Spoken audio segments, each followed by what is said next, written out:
Good morning, everybody. This is Joe from PrepAgent. I hope you're having a good morning.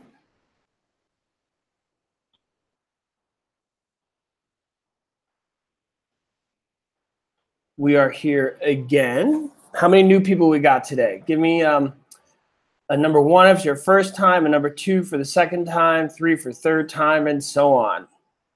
See if we're getting some new people here. Always interested.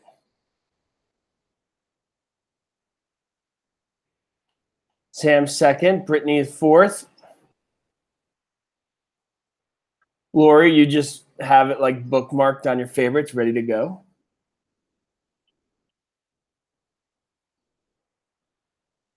Okay, I also wanted to thank some of you guys. I asked you guys the other day if you see anybody on the group that's being negative and not helpful to everybody, or even worse, spamming and selling stuff, if you guys could let me know. And a lot of you guys did that, and it was hugely appreciated. And I want to reemphasize that when you mark somebody on the Facebook group, okay, as if you flag them, I think the term is called flag them. Don't worry about if they're going to get kicked off or not, or, you know, if your name's going to show. It's nothing like that. When you flag them, I have to look at it and I will be the judge. Okay. So if you're not sure, just flag it. It'll send to me. It does not necessarily mean they're kicked out. So if you look at it, like, I'm not sure if Joe's okay with this, if he is or he isn't, I'm kind of on the fence. Just send it over. And then I will be the judge of it to see if it complies with our guidelines. Okay. So I'd rather have you guys default to sending it than not sending it, because I always want to keep things clean on that group. All right. So for those of you guys who did that, I appreciate it very much. Thank you. Everybody know what I'm talking about? When the screen goes blank, I'm not sure if I'm talking to space. Everybody's aware of what I'm referring to? The Facebook group, the real estate exam study group. Okay, good. You guys got to type, or else I'm thinking I'm just talking to myself. It feels weird. Okay. Awesome. All right, here we go. First one of the day. Easy one for everybody. Which of the following would be in a business office? A, fixture. B, a trade fixture. C, contingency. D, an easement. Okay, the answer is B, trade fixture. Okay, I don't want to spend too much time on this, so we're going to blow through this really quick. But if you guys have any questions, just let me know. I want to spend more time on the finance stuff, but really quick. What's a fixture? Who knows what a fixture is? Do not say Maria. That's how we identify a fixture. Give me the definition of a fixture. Okay, what's the definition of a fixture? What do you guys think? Here's what I'm looking for. Personal property that is now real property. Lori did it. Nice job, Lori. Good job, Lori Holcomb. Okay, so it's personal property that is now real property. Okay, good. Trade fixture is what? What's a trade fixture? So a fixture is personal property that is real property. So a trade fixture is personal property as real property. It is now considered personal again because it's used for a business. Okay.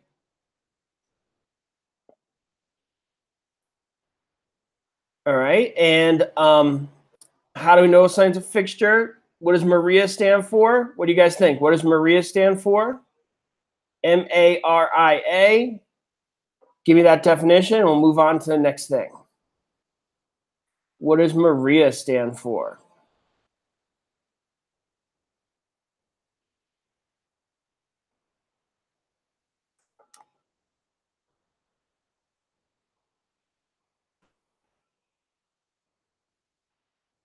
Okay, so the M is for method, the A is for attachment, the R is for relationship, the I is for intention, the A is for agreement. Good. Okay, let's move on to the next thing, yeah?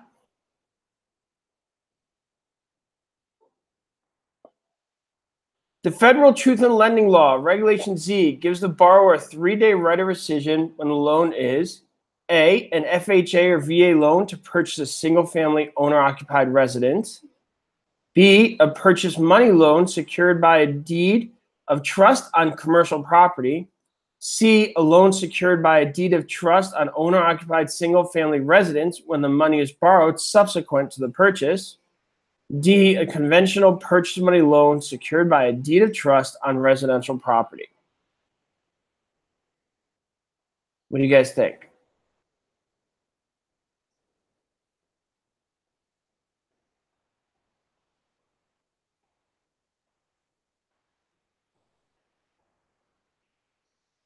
And the answer is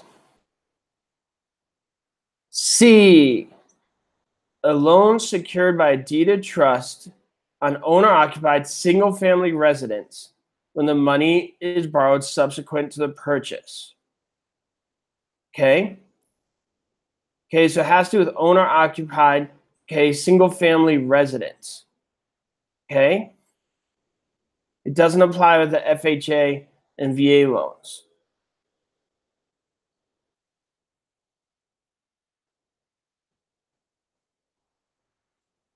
Value placed on a property for tax purposes by the tax assessor. A, appraised value.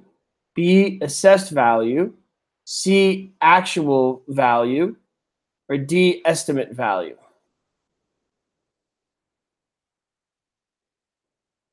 Excellent. Remember, the appraiser appraises value, the tax guy assesses the value.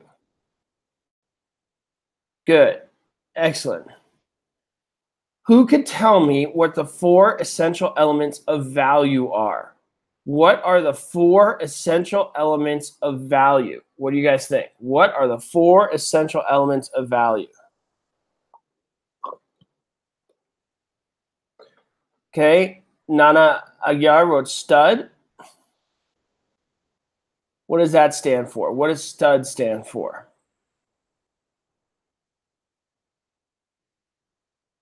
What do you guys think? Demand, utility, scarcity, transferability. Good. For scarcity, transferability, utility, demand. So you can remember stud, dust, tizida, I don't care. As long as you guys remember that it is scarcity, transferability, utility, and demand. Is cost an element of value? Is how much you paid for it relevant to how much it cost? Is how much you pay for something relevant to how much it cost? No. Good. Excellent. People sometimes get that wrong. And if you think about it logically, if I was going to buy your house and you listed it and I asked you, well, what'd you pay for it? You would answer, none of your business, right? Because how much you paid for it's irrelevant to what you're selling it for.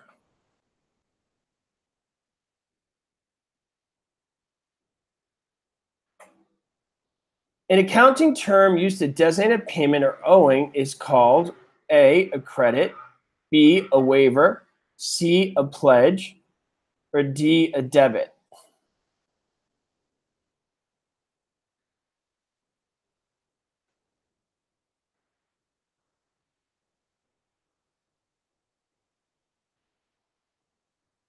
Okay.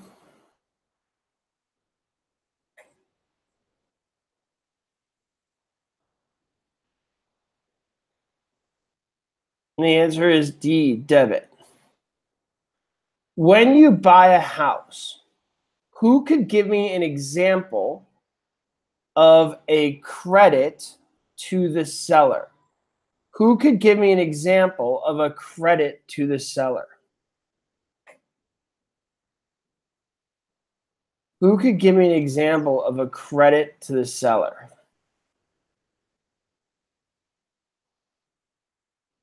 Nice job, Haley Lee. Prepaid property tax. Excellent. Good. Lori's also right. The price of the property, the money you get on the sale. Who could give me an example of a debit to the buyer? Who could give me an example of a debit to the buyer? Nice job, Sam Rollins, with the prorated taxes already paid. It's a good one. Who could give me an example of a debit to the buyer?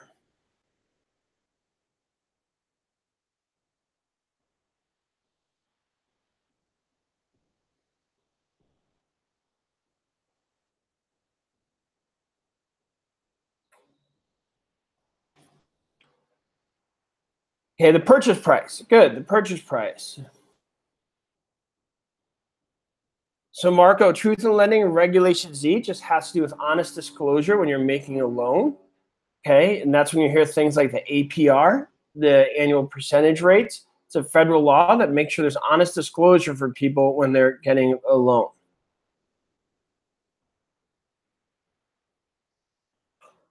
Let a buyer beware is also known as A, lease pendants, B, ad valorem, C, et tu ata, or D, caveat emptor.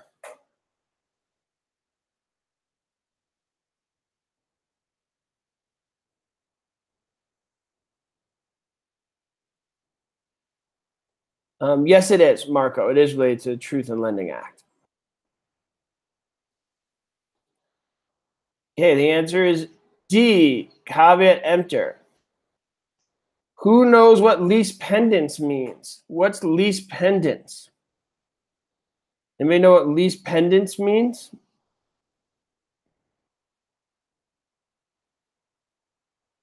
Lease pendants? What do you guys think? Litigation pending, good. Lawsuit pending, great. What does ad valorem mean? Ad valorem.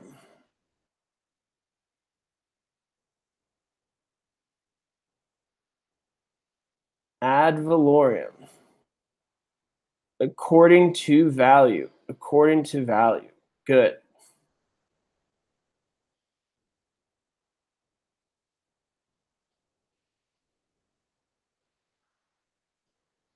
Which of the following loans would be most likely to qualify for FHA insurance?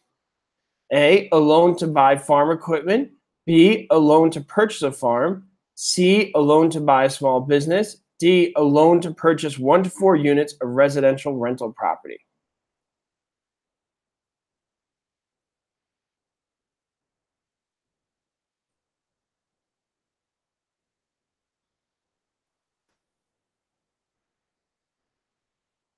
Okay, and the answer is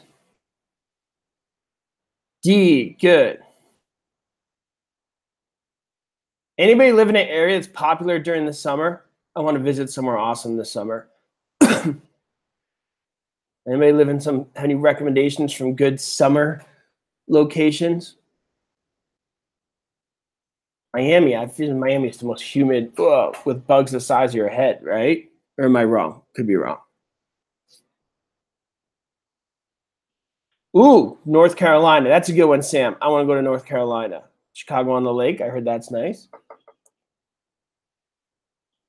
Okay, moving right along.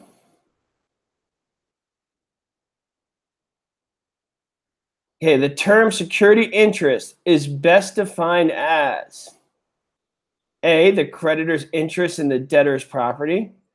B, the use of stocks and bonds or other securities as collateral for a loan against real property. C, the interest on an insured mortgage. D, the interest payments on a conventional loan.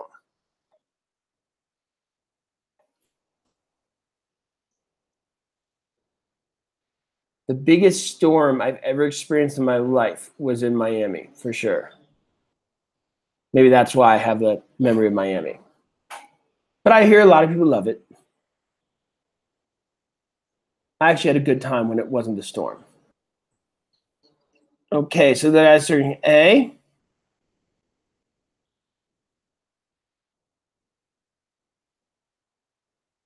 The creditor's interest in the debtor's property. Good.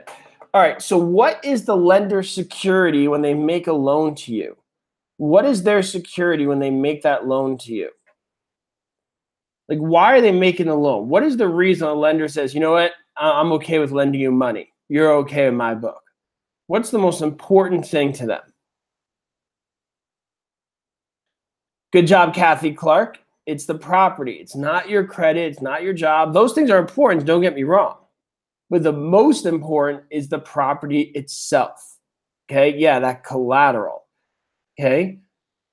Because even if you have a good job and good credit and all that, if you don't make the payments, they can't sell your job or go to your employer to get the money back. Okay.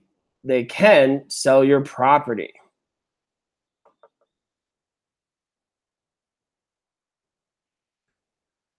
When making a loan, amortization tables are used in order to determine the A, APR, B, monthly payments, C, term of the loan, D, interest rate.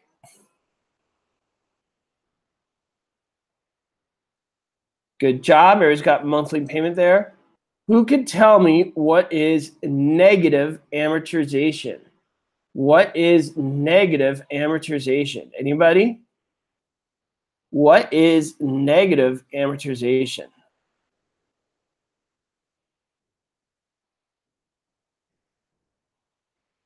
Okay, Lori said the debt increases. Why? Why does the debt increase in negative amortization?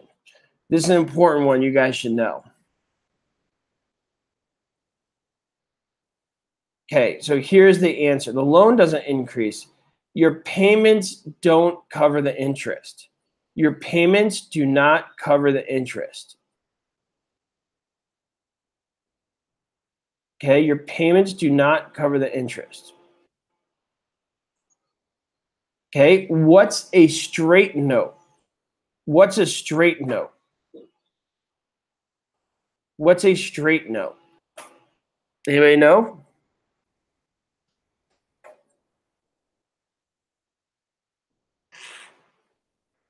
A straight note is when you only pay the interest. So it's an important distinction. I see a lot of you guys are having trouble with this, so I really want you guys to understand this.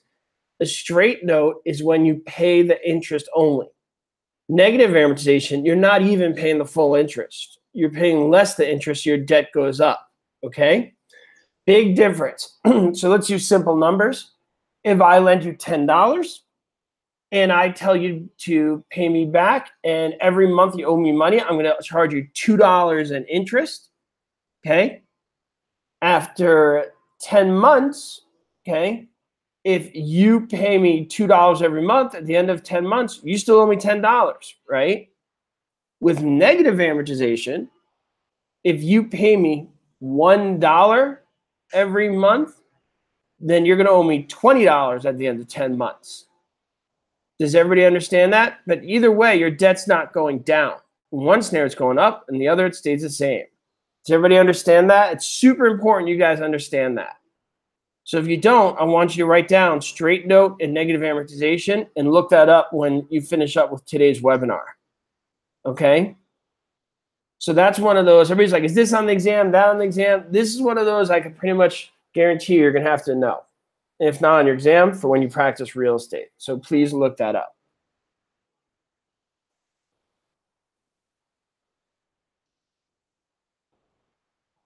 The monthly payment on a mortgage loan is by statute considered late when received by the lender, A, 5 days after the due date, B, 10 days after the due date, C, 3 days after the due date, D, more than 10 days after the due date.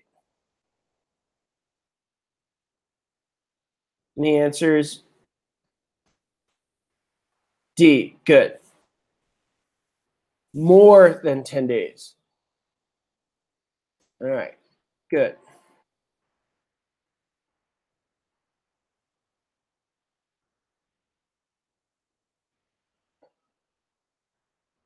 Which of the following defines a mortgage loan?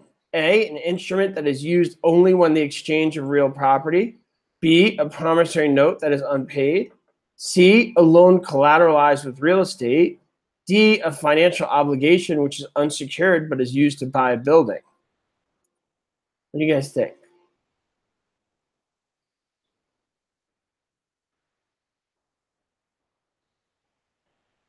And the answer is C. Good. How many of you guys told friends and family that you're studying for the real estate exam? And you guys do that? Who told friends and family they're studying for the real estate exam?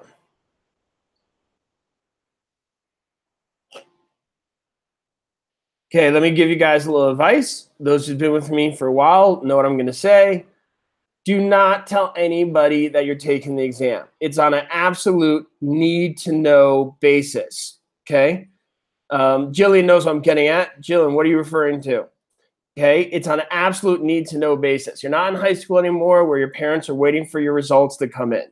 Okay, because what's going to happen if you tell everybody, you're going to get questions. Are you going to pass? Are you going to pass? Did you pass? Did you pass? Did you pass? Are you studying? Are you studying? Are you studying? What's your results? Are you nervous? Are you nervous? Are you nervous? Are you nervous? Are you nervous? You're going to get those over and over again. And if God forbid you fail, you feel terrible and it's horrible. Okay. Rather, just don't tell anybody. When you go take your exam, tell them you went to a new yoga class you're trying out. And then a week later, be like, you never believe it, I passed my real estate exam. And they're like, what? I didn't even know you were studying for it. Just tell them, like, yeah, nope, no big deal. Just went in, took it, passed. Even if you failed 10 times, they'll never need to know. They'll think you passed the first time, you're good to go. So just keep it between our little group here on this webinar, okay? We have our own little private group. But it just ends up being unnecessary pressure, especially if you have a loving mother.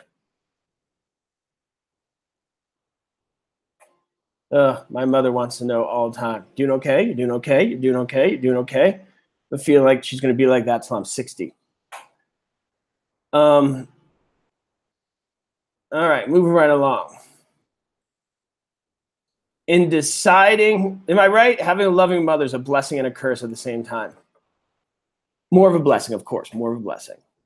All right, next one. In deciding whether or not to make a specific home loan, a lender would consider which of the following factors most important. A, the general economic outlook. B, the degree of risk. C, federal and state laws. D, availability of mortgage funds. What do you guys think?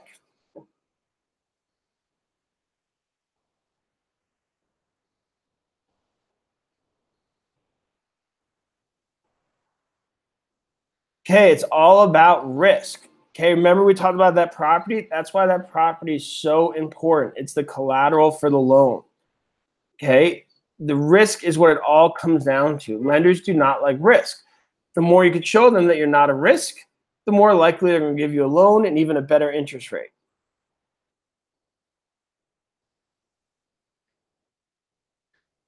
Lenders know that the lower the loan to value ratio, the higher the A, amount loaned, B, probability of default, C, equity, D, appraised value. What do you guys think?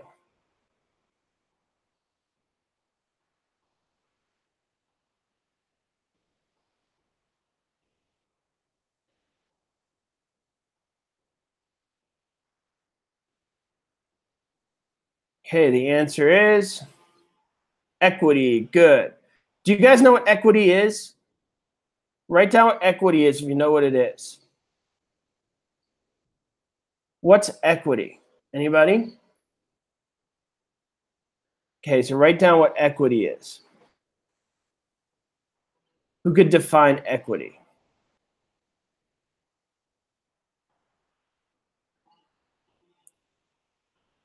Profit, that's a good way to say it, Marco. Value minus debt, I love that. Good. Money minus debt. All right. Here's the stuffy definition I want you guys to write down. Okay, ready? Here's the really stuffy definition. Sounds like you guys know what it is, but I want you to be able to recognize it on the exam when they use those awful technical terms. Ready? Thumbs up if you're ready. Equity is the interest in the property above and beyond all liens against it. Okay, write that down. Equity is the interest in the property above and beyond all liens against it. I'll say it one more time. Equity is the interest in the property above and beyond all liens against it. Okay? Okay, I'm not seeing you guys write it down. I want to see it written. Equity is the interest in the property above and beyond all liens against it.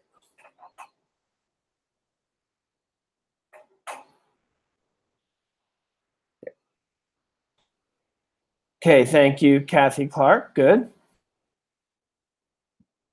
Okay, so it sounds like all you guys know what it is, but that definition I gave you, that's a really good one to know so that you can pass your exam. All right, so you have that official definition. Remember, liens are money you owe. Okay. All right, now that brings me to the next question. What is the difference between equitable title and legal title? Equitable title and legal title. And that's directly related to that definition I just gave you just now. What's the difference between equitable title and legal title? The difference between equitable title and legal title. What do you guys think?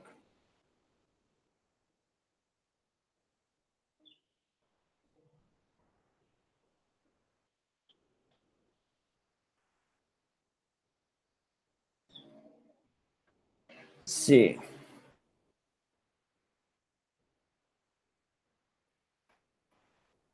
All right, so we got another thing to write down. Okay, so we got to know this.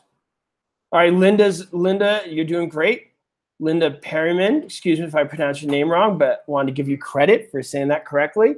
Equitable title is the right to use and possess and gain equity, which is where we're at with this. Okay, so here, legal title is the right to sell. Equitable title is the right to possess and gain equity. Everybody write that down. Legal title is the right to sell. Equitable title is the right to possess and gain equity. Okay. So when you get a loan, the people who are lending you money have legal title, whether it's the bank or it's just your friend, whoever it is, or it's the seller. If the seller's lending you money, they have legal title. That's the right to sell the property if you don't pay them off. Okay. And obviously, when you pay off the loan, they don't have legal title anymore. Equitable title, hence its name, is the right to gain equity. So when people say they own a house, they pretty much have equitable title, okay? And equitable title is the right to gain equity and obviously live there. For all intents and purposes, it's your house. That legal title just represents the right to sell it if you don't pay it off. Technically speaking, if you have a loan on the property, you can't sell the property. You cannot sell it. What happens all in one big swoop when you sell a property is you actually get the money, pay off the lender first that you owe money to, and then you have the right to sell it, okay? So technically speaking, you can't sell it until that loan's paid off, all right? It's just people don't think about it that way because in the process of a transaction of a house sale, it all happens kind of simultaneously. All right, everybody got that? I think that was important to explain. I hope you guys don't mind that I went over that a little bit.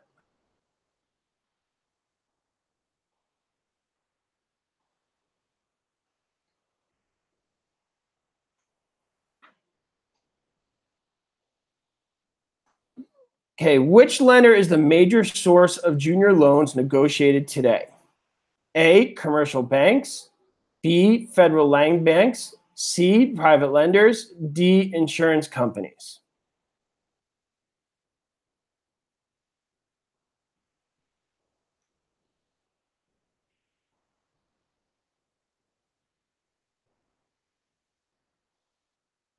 C, private lenders. Okay, just your normal bank when you go down to the street. Okay, they're the biggest source of loans. C.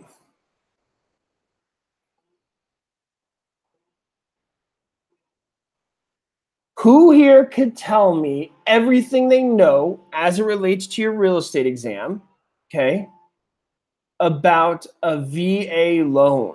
About a VA loan. Let's see what you guys know. Let's rattle off what you know. A VA loan. What do you guys think? Boom, that's the biggest one. No down payment. No down payment. Okay, it's for veterans. Good. It's backed by the VA. There's no down payment. Who could tell me everything they know about an FHA? About an FHA loan. About an FHA loan. Who could tell me what they know about an FHA loan? What do you guys think? FHA loan. Okay, so the first thing you should be writing is that it's not actually a loan, even though it's called a FHA loan. What that really means, it's a loan insured by the FHA. So first thing to clarify is when you hear the word FHA loan, all right, it doesn't mean that there's nothing wrong with the term FHA loan. It just, you have to understand, it doesn't mean the FHA is making a loan. An FHA loan means a loan that's insured by the FHA. Okay, that's the biggest thing. Okay, I see you guys writing, it requires a down payment. Excellent, good. It does require a down payment. Good job. Can you buy commercial property with an FHA loan?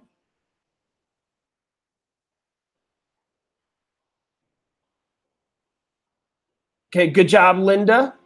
Has to be 1 to 4 units. That's residential. All right. Good job, guys. Okay, let's look at this question in front of us here. When considering portfolio risk management, the lender needs to be concerned with which of the following? A, reserves. B, diversification. C, liquidity. D, reserves, diversification, and liquidity.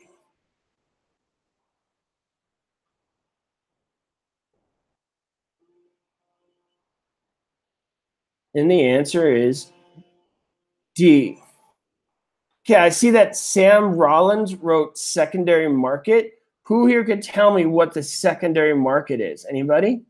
What's the secondary market? What do you guys think? What is the secondary market? Anybody?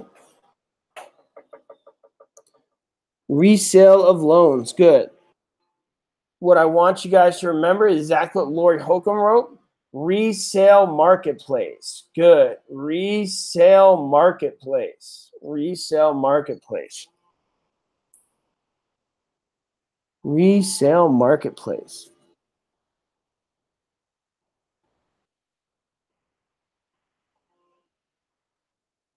Good.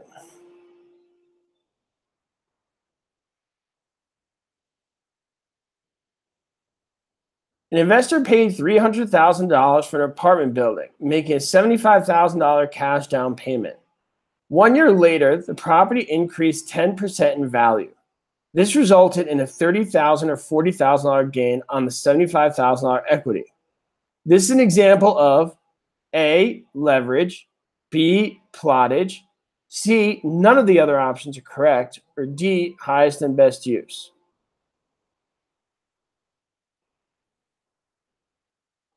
You guys think? The answer is A, leverage. Good. Using other people's money.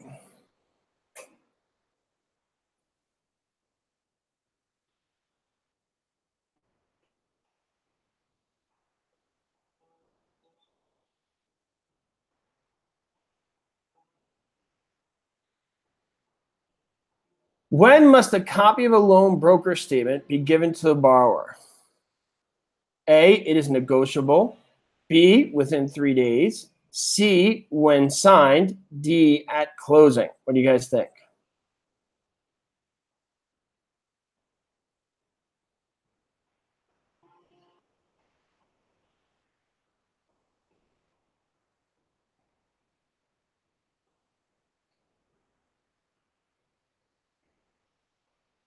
Okay, the answer is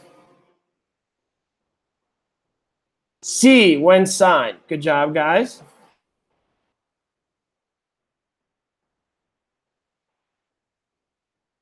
What has been the most helpful thing for you guys as you've been studying? Anything in particular? Just want to get your guys' feedback so I can help more people. If you guys let me know. Okay, in the meantime, oh, the vocab. Good. That's what I always thought myself. People always focus on questions, but I just feel like sometimes that's an exercise in frustration. I mean, I don't know if you guys agree. I just feel like they're just frustrating themselves when they just do questions endlessly. I feel like it's so important to do the vocab first. I don't know if you guys agree. Okay. A GPAM mortgage loan provides for A, adjustments of its interest rate as market's interest rates change.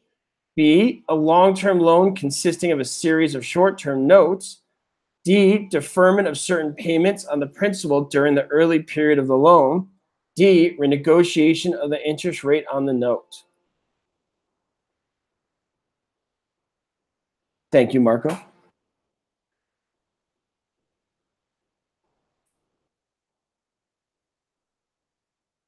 And the answer's C.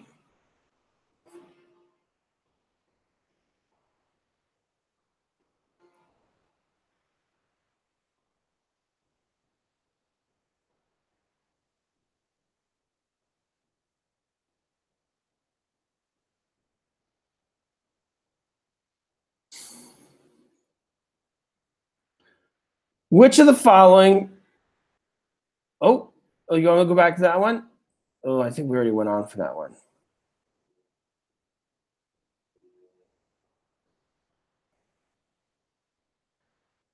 I think I did, but let's look at this one. The term security interest is best defined as A, the use of stocks, bonds, and other securities collateral for a loan against real property. B, the interest payments on a conventional loan. C, the interest on an insured mortgage. D, the creditor's interest in the debtor's property. Okay, so that one's D. We just did that one.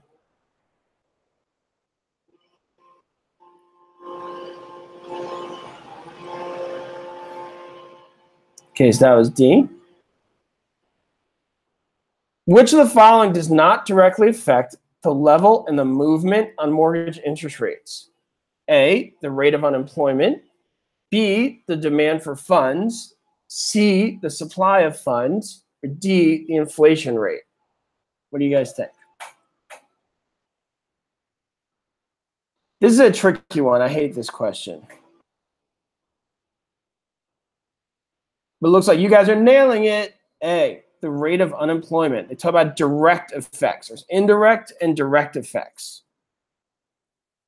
Okay, and the big difference here is this is individual to a person. This applies to the larger whole of the economy.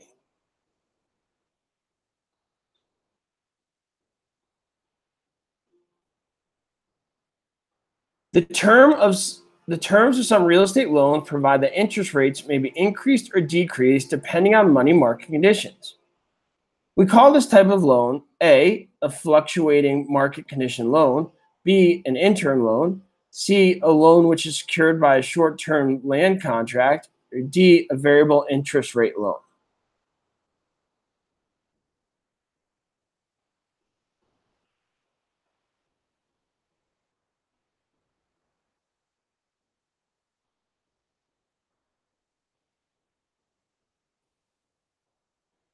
Okay, and the answer is D. Good. Good job, everybody. Well, that about wraps it up for today. I will not be here on Monday. Okay, just so everybody knows, I'm not here on Monday. We're going to resume on Tuesday. Okay, we're going to resume on Tuesday. I am looking for some people to do this as well. So if I can't do it, there's other people who can do it as well. I'm already interviewing some people. If you guys are interested, just let me know. So I will be back on Tuesday just to let you guys know. All right. I will tell you guys, it feels great communicating with you guys here. When I originally did this, I thought I'd be talking to myself, like talking to a screen. But because you guys interact with the chat, I don't feel that way. I'm feeling like I'm talking to actual people. Okay. Oddly enough, right? I feel like I'm talking to actual people. It's good. It's just one thing that's weird I notice when you guys communicate via writing, be careful when you use all capital letters. Anybody ever have a situation where somebody writes to you, they accidentally have caps lock and they put all capital letters and you're like, why are they yelling at me? I hate them. Screw them. They should stop yelling at me. All right. Because they have it all in capitals and you're ready to fight. These just feel so aggressive when they have it all in capital letters. So when you guys communicate on the chat, just make sure you have caps off, because sometimes when you guys use all capital letters, I feel like you guys are yelling at me and all angry. Okay. So other than that, it feels totally personal. Am I alone with this? Have you guys had that experience too, where somebody texts you in all capital letters by accident and you're just like, man, what's their problem? Ugh, what a jerk. I'm not sure if you guys ever had that experience too. Okay, so with that being said, thank you guys. Enjoy the weekend, and I will talk to you guys soon. Yeah, happy 4th of July. Okay, enjoy the barbecues.